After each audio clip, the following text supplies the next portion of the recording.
ಓಂ ಶಾಂತಿ. ಇಂದಿನ ದಿನಾಂಕ 18/1/2026. ಪ್ರಾತ ಮುರುಳಿ ಬಾಪ್ ದಾದ ಮಧುಬನ. ಬಾಪ್ ದಾದಾರವರ ಅಮೂಲ್ಯ ಮಹಾವಾಕ್ಯ ಪಿತಾಶ್ರೀಜಿಯವರ ಪುಣ್ಯ ಸ್ಮೃತಿ ದಿನದಂದು ಪ್ರಾರ್ಥ ಕ್ಲಾಸ್ನಲ್ಲಿ ಓದಲು. ಮಧುರ ಮಕ್ಕಳೇ, ಜ್ಞಾನ ರತ್ನಗಳಿಂದ ನಿಮ್ಮ ಜೋಳಿಗೆಯನ್ನು ತುಂಬಿಸಿಕೊಂಡು ದಾನವೂ ಮಾಡಬೇಕು. ಇತರರಿಗೆ ದಾರಿ ತೋರಿಸಿದಷ್ಟು ನಿಮಗೆ ಆಶೀರ್ವಾದಗಳು ಲಭಿಸುತ್ತವೆ. ಓಂ ಶಾಂತಿ. ಶಿವ ತಂದೆ ನಮಗೆ ಶಿಕ್ಷಣ ಕೊಡುತ್ತಾರೆ ಎಂದು ಮಧುರ ಮಕ್ಕಳು ಪಕ್ಕಾ ನೆನಪಿಡಬೇಕಾಗಿದೆ. ಶಿವ ತಂದೆ ಪತಿತ ಪಾವನ ಸದ್ಗತಿಯ ದಾತ. ಸದ್ಗತಿ ಅಂದರೆ ಸ್ವರ್ಗದ ರಾಜ್ಯಭಾಗ್ಯ. ಬಾಬಾ ಎಷ್ಟು ಮಧುರರಾಗಿದ್ದಾರೆ, ಎಷ್ಟು ಪ್ರೀತಿಯಿಂದ ಮಕ್ಕಳಿಗೆ ಕುಳಿತು ಶಿಕ್ಷಣ ಕೊಡುತ್ತಾರೆ. ತಂದೆಯು ದಾದಾರವರ ಮೂಲಕ ನಮಗೆ ಶಿಕ್ಷಣ ಕೊಡುತ್ತಾರೆ. ಬಾಬಾ ಎಷ್ಟು ಮಧುರ, ಎಷ್ಟು ಪ್ರಿಯ, ಯಾವ ತೊಂದರೆಯನ್ನು ಕೊಡುವುದಿಲ್ಲ. ಕೇವಲ ಹೇಳುತ್ತಾರೆ, ನನ್ನನ್ನು ನೆನಪು ಮಾಡಿ, ಚಕ್ರವನ್ನು ನೆನಪು ಮಾಡಿ. ತಂದೆಯ ನೆನಪಿನಲ್ಲಿ ಹೃದಯ ಸಂಪೂರ್ಣ ಶಾಂತವಾಗಬೇಕು, ಅಂದರೆ ಶೀತಲವಾಗಬೇಕು. ಒಬ್ಬ ತಂದೆಯ ನೆನಪು ಮಾತ್ರ ಸತಾಯಿಸಬೇಕು, ಏಕೆಂದರೆ ತಂದೆಯಿಂದ ದೊರೆಯುವ ಆಸ್ತಿ ಬಹಳ ದೊಡ್ಡದ್ದು. ತಮ್ಮನ್ನು ತಾವು ನೋಡಿಕೊಳ್ಳಬೇಕು. ನನಗೆ ತಂದೆಯೊಂದಿಗೆ ಎಷ್ಟು ಪ್ರೀತಿ ಇದೆ, ನಮ್ಮಲ್ಲಿ ದೈವಿ ಗುಣಗಳು ಎಷ್ಟು ಇದೆ. ನೀವು ಈಗ ಮುಳ್ಳಿನಿಂದ ಹೂವಾಗುತ್ತೀರಿ. ಯೋಗದಲ್ಲಿ ಇದ್ದಷ್ಟು ಮುಳ್ಳು ಹೂವಾಗುತ್ತದೆ, ಸತೋ ಪ್ರಧಾನವಾಗುತ್ತದೆ. ಹೂವಾದ ಮೇಲೆ ಇಲ್ಲಿ ಉಳಿಯಲು ಆಗುವುದಿಲ್ಲ. ಹೂಗಳ ತೋಟವೇ ಸ್ವರ್ಗ. ಯಾರು ಹೆಚ್ಚಿನ ಮುಳ್ಳುಗಳನ್ನು ಹೂವಾಗಿಸುತ್ತಾರೋ ಅವರಿಗೆ ನಿಜವಾದ ಸುಗಂಧಿತ ಹೂವು ಎಂದು ಕರೆಯುತ್ತಾರೆ. ಅವರು ಯಾರಿಗೂ ಮುಳ್ಳಾಗುವುದಿಲ್ಲ. ಕ್ರೋಧ ದೊಡ್ಡ ಮುಳ್ಳಾಗಿದೆ, ಬಹಳಷ್ಟು ಜನರನ್ನು ಸತಾಯಿಸುತ್ತದೆ. ನೀವು ಮಕ್ಕಳು ಈಗ ಸಂಗಮಯುಗದಲ್ಲಿ ಮುಳ್ಳಿನ ಪ್ರಪಂಚದಿಂದ ಈ ತೀರಕ್ಕೆ ಬಂದು ಬಿಟ್ಟಿದ್ದೀರಿ. ಮಾಲಿ ಹೂಗಳನ್ನು ವಿಭಿನ್ನ ಪಾತ್ರೆಯಲ್ಲಿ ಇಡುವಂತೆ ತಂದೆ ಈಗ ನಿಮ್ಮನ್ನು ಸಂಗಮಯುಗದ ಪಾತ್ರೆಯಲ್ಲಿ ಪ್ರತ್ಯೇಕವಾಗಿ ಇಟ್ಟಿದ್ದಾರೆ. ನಂತರ ನೀವು ಹೂಗಳಾಗಿ ಸ್ವರ್ಗಕ್ಕೆ ಹೋಗುತ್ತೀರಿ. ಕಲಿಯುಗದ ಮುಳ್ಳುಗಳು ಭಸ್ಮವಾಗುತ್ತವೆ. ಮಧುರ ಮಕ್ಕಳು ತಿಳಿದುಕೊಂಡಿದ್ದಾರೆ, ಪಾರಲೌಕಿಕ ತಂದೆಯಿಂದ ನಮಗೆ ಅವಿನಾಶಿ ಆಸ್ತಿ ಸಿಗುತ್ತದೆ. ಬಾಪ್ ದಾದಾರೊಂದಿಗೆ ಸಂಪೂರ್ಣ ಪ್ರೀತಿ ಇರುವ ನಿಜವಾದ ಮಕ್ಕಳು ಬಹಳ ಖುಷಿಯಾಗಿರುತ್ತಾರೆ. ನಾವು ಜಗತ್ತಿನ ಮಾಲೀಕರಾಗುತ್ತೇವೆ. ಹೌದು, ಅದು ಪುರುಷಾರ್ಥದಿಂದ ಹೇಳುವುದರಿಂದ ಮಾತ್ರವಲ್ಲ. ಅನನ್ಯ ಮಕ್ಕಳು ಸದಾ ನೆನಪಿಡುತ್ತಾರೆ, ನಾವು ಪುನಃ ಸೂರ್ಯವಂಶಿ ಚಂದ್ರವಂಶಿ ರಾಜಧಾನಿ ಸ್ಥಾಪಿಸುತ್ತಿದ್ದೇವೆ. ತಂದೆ ಹೇಳುತ್ತಾರೆ, ಮಧುರ ಮಕ್ಕಳೇ, ನೀವು ಎಷ್ಟು ಜನರ ಕಲ್ಯಾಣ ಮಾಡುತ್ತೀರೋ ಅಷ್ಟು ನಿಮಗೆ ಪ್ರಾಪ್ತಿ ಸಿಗುತ್ತದೆ. ಅನೇಕರಿಗೆ ದಾರಿ ತೋರಿಸಿದರೆ ಅನೇಕರ ಆಶೀರ್ವಾದ ಸಿಗುತ್ತದೆ. ಜ್ಞಾನ ರತ್ನಗಳಿಂದ ಜೋಳಿಗೆಯನ್ನು ತುಂಬಿಸಿಕೊಂಡು ನಂತರ ದಾನ ಮಾಡಬೇಕು. ಜ್ಞಾನ ಸಾಗರ ತಂದೆ ನಿಮಗೆ ರತ್ನಗಳ ತಟ್ಟೆಗಳನ್ನು ತುಂಬಿ ಕೊಡುತ್ತಾರೆ. ಆ ರತ್ನಗಳನ್ನು ಯಾರು ದಾನ ಮಾಡುತ್ತಾರೋ ಅವರು ಎಲ್ಲರಿಗೂ ಪ್ರಿಯವಾಗುತ್ತಾರೆ. ಮಕ್ಕಳ ಹೃದಯದಲ್ಲಿ ಎಷ್ಟು ಖುಷಿ ಇರಬೇಕು. ಬುದ್ಧಿವಂತ ಮಕ್ಕಳು ಹೇಳುತ್ತಾರೆ, ನಾವು ತಂದೆಯಿಂದ ಸಂಪೂರ್ಣ ಆಸ್ತಿ ಪಡೆಯುತ್ತೇವೆ, ತಕ್ಷಣ ಸಿದ್ಧರಾಗುತ್ತೇವೆ. ತಂದೆಯ ಮೇಲೆ ಅಪಾರ ಪ್ರೀತಿ ಇರುತ್ತದೆ, ಏಕೆಂದರೆ ಅವರು ಪ್ರಾಣದಾತ. ಜ್ಞಾನದ ವರದಾನದಿಂದ ನಾವು ಯಾರಿಂದ ಏನಾಗುತ್ತೇವೆ? ನಿರ್ಧನರಿಂದ ಧನವಂತರಾಗುತ್ತೇವೆ. ತಂದೆಯು ನಮ್ಮನ್ನು ಖಜಾನೆಯಿಂದ ಭರ್ಪೂರ್ ಮಾಡುತ್ತಾರೆ. ತಂದೆಯ ನೆನಪು ಮಾಡಿದಷ್ಟು ಪ್ರೀತಿ ಹೆಚ್ಚಾಗುತ್ತದೆ, ಸೆಳೆತ ಹೆಚ್ಚಾಗುತ್ತದೆ. ಸೂಜಿ ಶುದ್ಧವಾಗಿದ್ದರೆ ಆಯಸ್ಕಾಂತದ ಕಡೆಗೆ ಸೆಳೆಯಲ್ಪಡುತ್ತದೆ. ಎಲ್ಲವೇ ತಂದೆಯ ನೆನಪಿನಿಂದ ಬಂಧನಗಳು ಕಡಿಮೆ ಆಗುತ್ತದೆ. ಒಬ್ಬ ತಂದೆಯ ಹೊರತು ಬೇರೆ ಯಾರೂ ನೆನಪಿಗೆ ಬರಬಾರದು. ತಂದೆ ತಿಳಿಸುತ್ತಾರೆ, ಮಧುರ ಮಕ್ಕಳೇ, ಈಗ ತಪ್ಪು ಮಾಡಬೇಡಿ. ಸ್ವದರ್ಶನ ಚಕ್ರಧಾರಿ ಆಗಿ, ಲೈಟ್ ಹೌಸ್ ಆಗಿ ಸ್ವದರ್ಶನ ಚಕ್ರಧಾರಿ ಆಗುವ ಅಭ್ಯಾಸ ಚೆನ್ನಾಗಾದರೆ ನೀವೇ ಜ್ಞಾನ ಸಾಗರರಂತೆ ಆಗುತ್ತೀರಿ. ವಿದ್ಯಾರ್ಥಿಗಳು ಓದಿ ಶಿಕ್ಷಕರಾಗುವಂತೆ ನಿಮ್ಮ ಕೆಲಸವೇ ಇದು. ಎಲ್ಲರನ್ನೂ ಸ್ವದರ್ಶನ ಚಕ್ರಧಾರಿಯನ್ನಾಗಿ ಮಾಡಿ, ಆಗ ನೀವು ಚಕ್ರವರ್ತಿ ರಾಜಾರಾಣಿ ಆಗುತ್ತೀರಿ. ಅದಕ್ಕಾಗಿ ತಂದೆಯು ಸದಾ ಕೇಳುತ್ತಾರೆ, ಸ್ವದರ್ಶನ ಚಕ್ರಧಾರಿಗಳಾಗಿ ಕುಳಿತಿದ್ದೀರಾ? ತಂದೆಯೇ ಸ್ವದರ್ಶನ ಚಕ್ರಧಾರಿ. ತಂದೆ ಬಂದಿದ್ದಾರೆ ಮಧುರ ಮಕ್ಕಳನ್ನು ವಾಪಸ್ ಕರೆದುಕೊಂಡು ಹೋಗಲು. ಮಕ್ಕಳಿಲ್ಲದೆ ನಮಗೂ ನೆಮ್ಮದಿ ಇರುವುದಿಲ್ಲ. ಸಮಯ ಬಂದಾಗ ಸಂಕಲ್ಪ ಬರುತ್ತದೆ, ಇನ್ನು ಹೋಗಬೇಕು. ಮಕ್ಕಳು ಬಹಳ ಕರೆಯುತ್ತಾರೆ, ಬಹಳ ದುಃಖದಲ್ಲಿದ್ದಾರೆ. ದಯೆ ಬರುತ್ತದೆ, ಈಗ ನೀವು ಮಕ್ಕಳೇ ಮನೆಗೆ ಹೋಗಬೇಕು. ನಂತರ ಅಲ್ಲಿ ನೀವು ತಮ್ಮ ಸ್ಥಿತಿ ಪ್ರಕಾರ ಸುಖಧಾಮಕ್ಕೆ ಹೋಗುತ್ತೀರಿ. ಅಲ್ಲಿ ನಾನು ನಿಮ್ಮ ಸಂಗಾತಿಯಾಗಿರುವುದಿಲ್ಲ. ಅಲ್ಲಿ ನಿಮ್ಮ ಸ್ಥಿತಿಯ ಅನುಸಾರ ಆತ್ಮವು ತೆರಳುತ್ತದೆ. ನೀವು ಮಕ್ಕಳು ತಂದೆಯ ನೆನಪಿನಲ್ಲಿ ಇದ್ದಷ್ಟು ಇತರರಿಗೆ ಶಿಕ್ಷಣ ಕೊಡುವ ಪ್ರಭಾವವಾಗುತ್ತದೆ. ಹೆಚ್ಚು ಮಾತನಾಡುವ ಅಗತ್ಯವಿಲ್ಲ. ಆತ್ಮ ಅಭಿಮಾನಿಯಾದರೆ ಸ್ವಲ್ಪ ಹೇಳಿದರೂ ಸಹ ಬಾಣವು ನಾಟುತ್ತದೆ. ತಂದೆ ಹೇಳುತ್ತಾರೆ, ಮಕ್ಕಳೇ, ಕಳೆದದ್ದು ಕಳೆದು ಹೋಯಿತು. ಮೊದಲು ನಿಮ್ಮನ್ನು ಸುಧಾರಿಸಿಕೊಳ್ಳಿ. ನೀವು ಸ್ವತಃ ನೆನಪು ಮಾಡದೆ ಇತರರಿಗೆ ಹೇಳುತ್ತಾ ಇದ್ದರೆ ಅದು ತಲುಪುವುದಿಲ್ಲ. ಮನಸ್ಸು ತಿನ್ನುತ್ತಿರುತ್ತದೆ. ತಂದೆಯ ಮೇಲೆ ಸಂಪೂರ್ಣ ಪ್ರೀತಿ ಇಲ್ಲದಿದ್ದರೆ ಶ್ರೀಮತದಂತೆ ನಡೆಯಲಾಗುವುದಿಲ್ಲ. ತಂದೆಯಂತಹ ಶಿಕ್ಷಣ ಯಾರು ಕೊಡಲಾರರು? ತಂದೆ ಹೇಳುತ್ತಾರೆ, ಮಧುರ ಮಕ್ಕಳೇ, ಈ ಹಳೆಯ ಪ್ರಪಂಚವನ್ನು ಈಗ ಮರೆತು ಬಿಡಿ. ಅಂತ್ಯದ ಸಮಯದಲ್ಲಿ ಹೇಗಾದರೂ ಸರಿ ಮರೆಯಲೇಬೇಕು. ಬುದ್ಧಿಯು ಶಾಂತಿಧಾಮ ಸುಖಧಾಮಗಳ ಕಡೆಗೆ ಹೋಗಬೇಕು. ತಂದೆಯನ್ನು ನೆನಪು ಮಾಡುತ್ತಾ ಮಾಡುತ್ತಾ ತಂದೆಯ ಬಳಿಗೆ ಹೋಗಬೇಕು. ಪತಿತ ಆತ್ಮಗಳು ಸಹ ತಿಳಿಯಲಿ, ಅದು ಪಾವನ ಆತ್ಮಗಳ ಮನೆಯಾಗಿದೆ.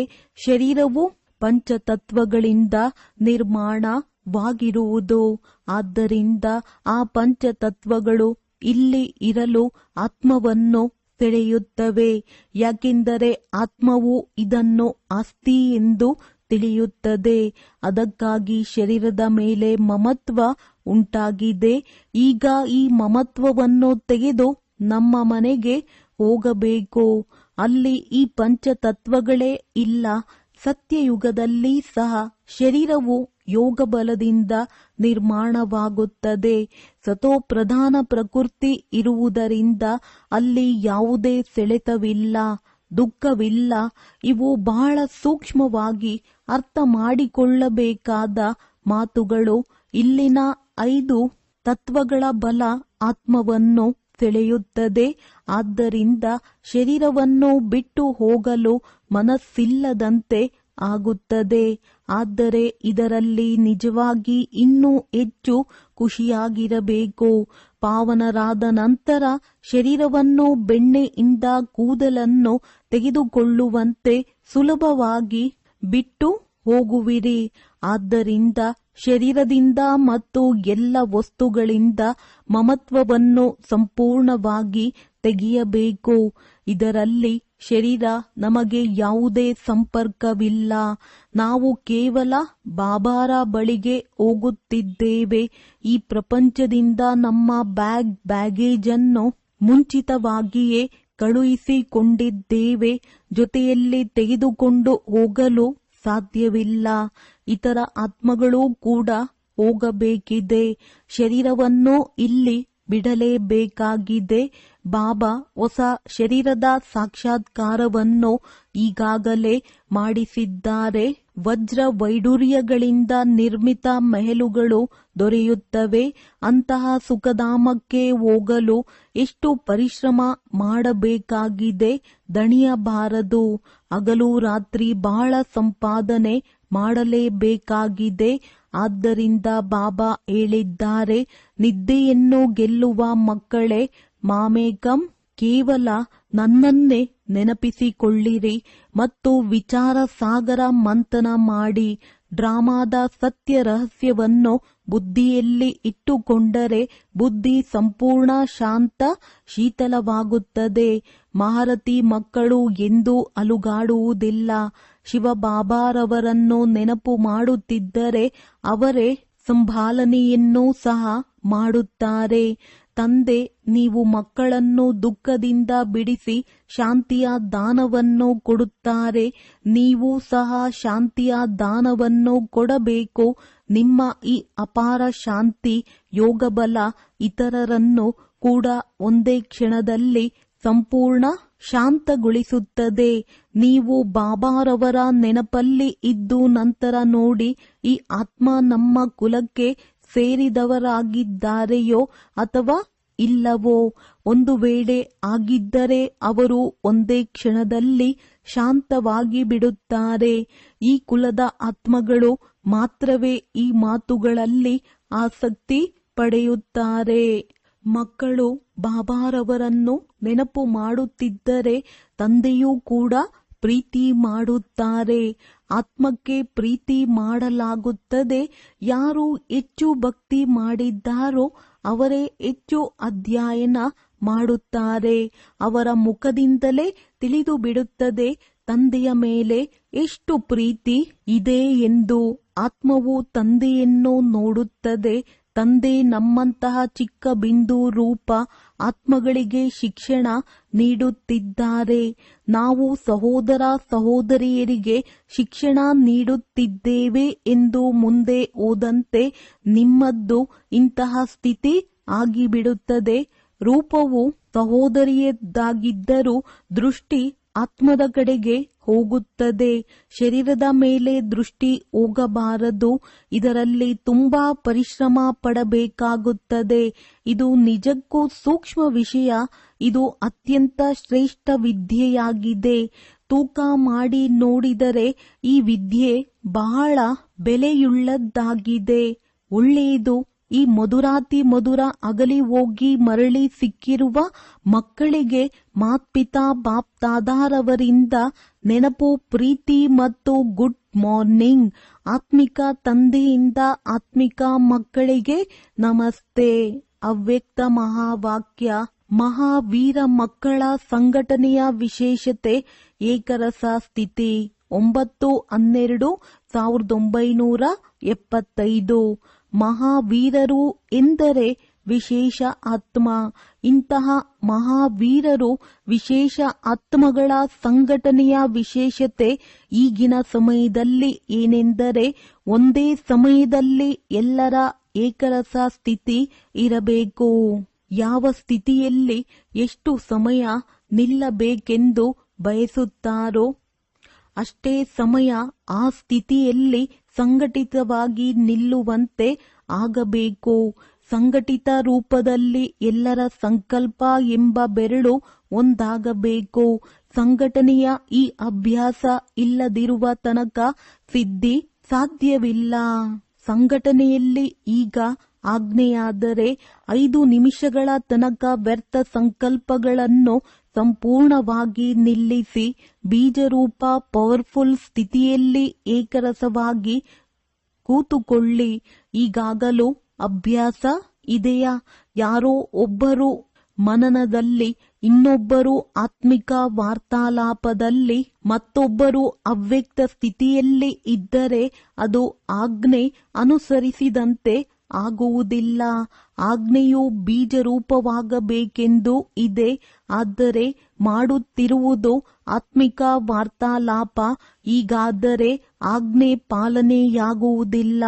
ವ್ಯರ್ಥ ಸಂಕಲ್ಪಗಳ ಅಂತ್ಯ ಮಾಡಿದಾಗ ಇದು ಆಗುವುದು. ಏಕೆಂದರೆ ಎಲ್ಲಾ ಚಿಂತನೆಗಳ ಕಾರಣ ವ್ಯರ್ಥ ಸಂಕಲ್ಪಗಳೇ. ಈ ವ್ಯರ್ಥ ಸಂಕಲ್ಪಗಳನ್ನು ಮುಗಿಸಲು ಮತ್ತು ಸಂಘಟನೆಯನ್ನು ಶಕ್ತಿಶಾಲಿ ಏಕಮತವಾಗಿ ಮಾಡಲು ಯಾವ ಶಕ್ತಿ ಬೇಕೋ? ಒಂದು ನಂಬಿಕೆ, ಎರಡನೆಯದು ಸಮಾವೇಶಿಸಿಕೊಳ್ಳುವ ಶಕ್ತಿ. ಸಂಘಟನೆಯನ್ನು ಜೋಡಿಸುವ ದಾರವೇ ನಂಬಿಕೆ. ಯಾರು ಏನನ್ನಾದರೂ ಮಾಡಿದರೂ ತಪ್ಪಾದರೂ ಅದರ ಹಿಂದೆ ಅವರ ಸಂಸ್ಕಾರ, ಕಾಲ, ಪರಿಸ್ಥಿತಿಯ ಯಾವುದೋ ಅಂತರಂಗ ಭಾವನಾರ್ಥ ಇರುವುದು. ಸೇವೆ ಇರುವ ಜಾಗದಲ್ಲಿ ಅವರ ಸಂಸ್ಕಾರಗಳನ್ನು ಕರುಣೆ ದೃಷ್ಟಿಯಿಂದ ನೋಡಿ ಅಲ್ಲಿ ಕೂಡ ಕಲ್ಯಾಣ ಇದೆ ಎಂಬ ದೃಷ್ಟಿ ಇರಬೇಕು. ಒಬ್ಬರ ತಪ್ಪನ್ನು ಮತ್ತೊಬ್ಬರು ವ್ಯರ್ಥವಾಗಿ ಹರಡಬಾರದು. ಯಾರಾದರೂ ತಮ್ಮ ತಪ್ಪನ್ನು ಅರಿಯುತ್ತಾರೆ, ಆದರೆ ಅದನ್ನು ಹರಡಲು ಬಯಸುವುದಿಲ್ಲ. ಅದೇ ರೀತಿ ಇತರರ ತಪ್ಪನ್ನು ಹರಡಬಾರದು. ವ್ಯರ್ಥ ಸಂಕಲ್ಪಗಳನ್ನು ಓಡಿಸಬಾರದು, ಅವುಗಳನ್ನು ಸಮಾಧಾನಗೊಳಿಸಬೇಕು. ಇದರಲ್ಲಿ ಇನ್ನೊಬ್ಬರ ನಂಬಿಕೆ ಬೇಕು. ಪ್ರೀತಿಯ ಶಕ್ತಿ ಸಮಸ್ಯೆಗಳನ್ನು ಕರಗಿಸುತ್ತದೆ. ಪ್ರಪಂಚದಲ್ಲಿ ಮನೆಯ ವಿಷಯ ಹೊರಗೆ ಹೇಳುವುದಿಲ್ಲ, ಹೇಳಿದರೆ ಮನೆಗೆ ಹಾನಿ. ಹಾಗೆಯೇ ಸಂಘಟನೆಯಲ್ಲಿ ಯಾರಾದರೂ ಏನಾದರೂ ಮಾಡಿದರೂ ಅದರಲ್ಲೂ ಯಾವುದೋ ರಹಸ್ಯ ಕಲ್ಯಾಣ ಅರ್ಥ ಇರುತ್ತದೆ. ಈ ಎರಡು ಪ್ರಕಾರದ ನಂಬಿಕೆ ಇಟ್ಟುಕೊಂಡು ಒಬ್ಬರಿನ್ನೊಬ್ಬರ ಸಂಪರ್ಕದಲ್ಲಿ ನಡೆಯುವುದರಿಂದ ಸಂಘಟನೆ ಸಫಲತೆಯಾಗುವುದು. ಇದರಲ್ಲಿ ಸಮಾವೇಶಿಸುವ ಶಕ್ತಿ ಬಹಳ ಅವಶ್ಯಕ. ವ್ಯರ್ಥ ಸಂಕಲ್ಪಗಳನ್ನು ಸಮಾವೇಶಿಸಿಕೊಳ್ಳಬೇಕು. ಇಂದಿನ ಸಂಸ್ಕಾರಗಳನ್ನು ಎಂದು ವರ್ತಮಾನ ಸಮಯದೊಂದಿಗೆ ಹೋಲಿಸಬಾರದು, ಮಾಡಬಾರದು. ಹಳೆಯ ವಿಷಯಗಳನ್ನು ಇಂದಿಗೆ ತಂದುಕೊಂಡಾಗಲೇ ಸಂಕಲ್ಪಗಳ ಕ್ಯೂ ಉದ್ದವಾಗುತ್ತದೆ. ಈ ವ್ಯರ್ಥ ಸಂಕಲ್ಪಗಳ ಸಾಲು ಇರುವ ತನಕ ಸಂಘಟಿತ ರೂಪದ ಏಕರಸ ಸ್ಥಿತಿ ಸಾಧ್ಯವಿಲ್ಲ. ಅನ್ಯರ ತಪ್ಪನ್ನು ತನ್ನ ತಪ್ಪೆಂದು ಅರ್ಥ ಮಾಡಿಕೊಳ್ಳುವುದೇ ಸಂಘಟನೆಯನ್ನು ಬಲಪಡಿಸುವುದು. ಇದಕ್ಕಾಗಿ ಪರಸ್ಪರ ನಂಬಿಕೆ ಬೇಕು. ಪರಿವರ್ತನೆಗೆ ನಂಬಿಕೆ, ಕಲ್ಯಾಣಕ್ಕೆ ನಂಬಿಕೆ. ಇದರಲ್ಲಿ ಸಮಾವೇಶಿಸಿಕೊಳ್ಳುವ ಶಕ್ತಿ ಅವಶ್ಯಕವಾಗಿರಬೇಕು. ನೋಡಿದ್ದನ್ನು ಮತ್ತು ಕೇಳಿದ್ದನ್ನು ಸಂಪೂರ್ಣ ಸಮಾವೇಶಿಸಿ ಅದೇ ಆತ್ಮಿಕ ದೃಷ್ಟಿಯಿಂದ ಕಲ್ಯಾಣ ಭಾವದಿಂದ ನೋಡುವುದು. ಅಜ್ಞಾನಿಗಳಿಗೆ ಹೇಳುವಂತೆ ಅಪಕಾರಿಗಳಿಗೆ ಉಪಕಾರ ಮಾಡಬೇಕು. ಸಂಘಟನೆಯಲ್ಲಿ ಕೂಡ ಒಬ್ಬರಿನ್ನೊಬ್ಬರ ಪ್ರತಿ ದಯೆಯ ಭಾವನೆ ಇರಬೇಕು. ಈಗ ದಯೆಯ ಭಾವನೆ ಕಡಿಮೆಯಾಗಿದೆ, ಏಕೆಂದರೆ ಆತ್ಮಿಕ ಸ್ಥಿತಿಯ ಅಭ್ಯಾಸ ಕಡಿಮೆಯಾಗಿದೆ. ಇಂತಹ ಪವರ್ಫುಲ್ ಸಂಘಟನೆಯಿಂದಲೇ ಸಿದ್ಧಿ ಬರುತ್ತದೆ. ಈಗ ನೀವು ಸಿದ್ಧಿಯನ್ನು ಆಮಂತ್ರಿಸುತ್ತಿದ್ದೀರಿ, ಆದರೆ ಮುಂದೆ ಸಿದ್ಧಿಯೇ ನಿಮ್ಮ ಮುಂದೆ ತಲೆಬಾಗುತ್ತದೆ. ಹೇಗೆ ಸತ್ಯಯುಗದಲ್ಲಿ ಪ್ರಕೃತಿ ದಾಸಿಯಾಗಿ ಕೆಲಸ ಮಾಡುತ್ತದೋ ಹಾಗೆಯೇ ಸಿದ್ಧಿಯು ನಿಮ್ಮ ಮುಂದೆ ಶರಣಾಗುತ್ತದೆ. ಜ್ಞಾನ ಶ್ರೇಷ್ಠವಾದಾಗ, ಸ್ಟೇಜ್ ಪವರ್ಫುಲ್ ಆಗಿದ್ದರೆ ಸಿದ್ಧಿ ದೊಡ್ಡ ವಿಷಯವಲ್ಲ. ಎಂದೆಂದಿಗೂ ಏಕರಸ ಸ್ಥಿತಿಯಲ್ಲಿರುವವರಿಗೆ ಸಿದ್ಧಿ ಲಭಿಸದೆ ಇರಲು ಸಾಧ್ಯವಿಲ್ಲ. ಆದರೆ ಇದಕ್ಕಾಗಿ ಸಂಘಟನೆಯ ಶಕ್ತಿ ಬೇಕು. ಒಬ್ಬರು ಮಾತನಾಡಿದರೆ ಇನ್ನೊಬ್ಬರು ಸ್ವೀಕಾರ ಮಾಡಬೇಕು. ಎದುರಿಸುವ ಶಕ್ತಿ ಬ್ರಾಹ್ಮಣ ಕುಟುಂಬದ ಮುಂದೆ ಬಳಸಬಾರದು, ಅದು ಮಾಯೆಯ ಮುಂದೆ ಬಳಸಬೇಕಾಗಿದೆ. ಕುಟುಂಬದ ಮುಂದೆ ಎದುರಿಸುವ ಶಕ್ತಿ ಉಪಯೋಗಿಸಿದರೆ ಸಂಘಟನೆಯ ಶಕ್ತಿ ಕುಂದುತ್ತದೆ. ಯಾವುದೋ ಮಾತು ಇಷ್ಟವಾಗಲಿಲ್ಲವೆಂದರೂ ಒಬ್ಬರನ್ನೊಬ್ಬರು ಸನ್ಮಾನಿಸಬೇಕು. ಆ ಸಮಯದಲ್ಲಿ ಅವರ ಸಂಕಲ್ಪ ಅಥವಾ ಮಾತನ್ನು ಕತ್ತರಿಸಬಾರದು. ಆದ್ದರಿಂದ ಈಗ ಸಮಾವೇಶಿಸಿಕೊಳ್ಳುವ ಶಕ್ತಿಯನ್ನು ಧಾರಣೆ ಮಾಡಬೇಕು.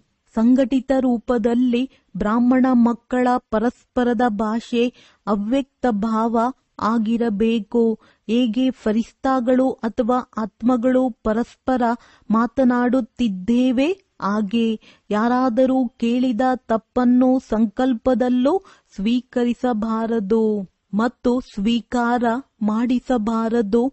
ಬಾಬಾರವರ ಸಂಘಟನೆಯ ಶುಭಕಾಮನೆ ಪ್ರಾಕ್ಟಿಕಲ್ ಆಗುವುದು ಅಂತಹ ಸ್ಥಿತಿಯಲ್ಲಿ ಮಾತ್ರ. ಇದಕ್ಕಾಗಿ ಪರಸ್ಪರ ವಿಶೇಷ ಪುರುಷಾರ್ಥ, ವಿಶೇಷ ಅನುಭವಗಳನ್ನು ಹಂಚಿಕೊಳ್ಳಬೇಕು. ಸಂಘಟಿತ ರೂಪದಲ್ಲಿ ವಿಶೇಷ ಯೋಗ ಅಭ್ಯಾಸಗಳು ನಡೆಯುತ್ತಿರುವಾಗ ವಿನಾಶ ಜ್ವಾಲೆಗೆ ಉತ್ತೇಜನ ಸಿಗುತ್ತದೆ. ಯೋಗಾಗ್ನಿಯಿಂದಲೇ ವಿನಾಶದ ಅಗ್ನಿ ಪ್ರಜ್ವಲಿಸುತ್ತದೆ. ಒಳ್ಳೆಯದು. ಓಂ ಶಾಂತಿ. ವರದಾನ: ವ್ಯಕ್ತ ಸ್ಥಿತಿಯಲ್ಲಿ ಇದ್ದರೂ ಅವ್ಯಕ್ತ ಫರಿಷ್ಠಾ ರೂಪದ ಸಾಕ್ಷಾತ್ಕಾರ ಮಾಡುವ ಶ್ವೇತ ವಸ್ತ್ರಧಾರಿಯು ಶ್ವೇತ ಲೈಟ್ ಧಾರಿ ಭವ. ಹೇಗೆ ಈಗಲೂ ಎಲ್ಲೆಡೆ ಕೇಳಿಸುತ್ತಿದೆ. ಈ ಶ್ವೇತ ವಸ್ತ್ರಧಾರಿಗಳು ಯಾರು? ಎಲ್ಲಿಂದ ಬಂದವರು? ಈಗ ಎಲ್ಲೆಡೆ ಫರಿಷ್ಠಾ ರೂಪದ ಸಾಕ್ಷಾತ್ಕಾರವಾಗುವಂತೆ ಜಾಗೃತರಾಗಿ. ಇದನ್ನು ಡಬಲ್ ಸೇವೆ ಎನ್ನುತ್ತಾರೆ. ಹೇಗೆ ಮೋಡಗಳು ಎಲ್ಲೆಡೆ ತುಂಬುತ್ತವೆಯೋ ಹಾಗೆ ಇದಾಗುವುದು. ಶರೀರದಿಂದ ಭಿನ್ನ ಆಗಿ ಸೂಕ್ಷ್ಮ ಶರೀರದಿಂದ ಚಕ್ರ ಹಾಕುವ ಅಭ್ಯಾಸ ಮಾಡಿದಾಗ ಮನಸ್ಸು ಪವರ್ಫುಲ್ ಆಗುತ್ತದೆ. ಸ್ಲೋಗನ್: ಸರ್ವಗುಣ ಸರ್ವಶಕ್ತಿಯ ಅಧಿಕಾರಿ ಆಗಬೇಕಾದರೆ ಆಜ್ಞಾಕಾರಿ ಆಗಿ. ಅವ್ಯಕ್ತ ಸೂಚನೆಗಳು: ಈ ಅವ್ಯಕ್ತ ಮಾಸದಲ್ಲಿ ಬಂಧನ ಮುಕ್ತರಾಗಿ ಜೀವನ್ಮುಕ್ತ ಸ್ಥಿತಿಯ ಅನುಭವ ಮಾಡಿರಿ. ಹೇಗೆ ತಂದೆ ಸದಾ ಸ್ವತಂತ್ರರಾಗಿದ್ದಾರೋ ಹಾಗೆಯೇ ತಂದೆಯ ಸಮಾನರಾಗಿರಿ. ಬಾಪ್ತಾದ ಈಗ ಮಕ್ಕಳನ್ನು ಪರತಂತ್ರವಾಗಿ ನೋಡಲು ಸಾಧ್ಯವಿಲ್ಲ. ನೀವು ನಿಮ್ಮನ್ನು ಸ್ವತಂತ್ರಗೊಳಿಸಿಕೊಳ್ಳಲಾಗುತ್ತಿಲ್ಲ.